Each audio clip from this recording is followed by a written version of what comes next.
দেখুন, আমরা আমাদের যে আমির, ইসলামী আন্দোলন বাংলাদেশের আমির মুফতি সৈয়দ মোহাম্মদ রেজাউল করিম সাহেব চরমনাই, উনি কিন্তু এই ওয়ান বক্স পলিসিটা উনি প্রথম ঘোষণা করেন।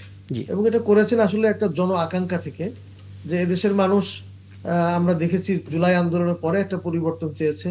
এবং তারা চেয়েছে দেশের মানুষ যে ইসলাম পন্থী বিশেষ করে যারা, এরা যেন একত্রিত হয়ে নির্বাচনে আসে। এটা অনেক দিনেরই প্রত্যাশা এদেশের মানুষের। জি। তো আমরা চিন্তা করলাম যে এবার আশা করছি অনেকদিন পরে একটা ফেয়ার ইলেকশন হবে। তো সেজন্যই আমাদের আমির ওয়ান বক্স পলিসিটা ঘোষণা করলেন। তো ঘোষণা করার পরে দেশবাসীর যে উৎসাহ, উদ্দীপনা, আগ্রহ, এটা তো কোনো কমতি নেই। মানুষ এটার প্রতি ঝুঁকেছে। কিন্তু দুর্ভাগ্য হলো যে আমরা এই কম্প্রোমাইজটা এটা আমরা এখনো করতে পারি না, আসন ভাগাভাগিটা। এটা আমাদের জন্য খুবই দুর্ভাগ্যের। তো এখানে আমাদের ইসলামী আন্দোলন বাংলাদেশের পক্ষ থেকে শুরু থেকেই আমাদের আগ্রহ ছিল যে আমরা যেন এটা দ্রুত করে ফেলতে পারি। বিশেষ করে আমরা ডিসেম্বরের ফার্স্ট উইক টার্গেট নিয়েছি, এরপরে সেকেন্ড উইক, এরপরে আমরা বলেছি যে 16ই ডিসেম্বরের মধ্যে ঘোষণা করব। এরপরে আরো সময় বাড়িয়েছি। আপনিও একটু আগে বলছিলেন যে জি। বারবার আপনারা প্রশ্ন করেছেন।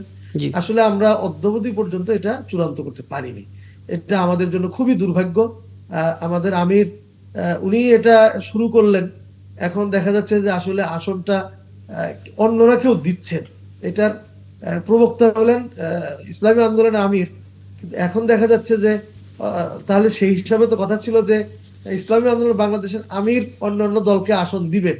কিন্তু আমরা দেখছি যে এখন এনসিপি কে অন্য কোনো দল এই আসন দিচ্ছে। তো আমরা আসলে ইসলামী আন্দোলন থেকেও দিতে চাইনি, আমরা চেয়েছি যে সকলে মিলে বসেই যেন আমরা একটা আসনটা চূড়ান্ত করতে পারি, যার যেখানে ভালো এটা করতে পারি। জি। কিন্তু এখানে কিছু মিস আন্ডারস্ট্যান্ডিং হওয়ার কারণে আসলে আমরা সেই জায়গাটা যেতে পারিনি। এটা আমাদের যে দুর্ভাগ্য।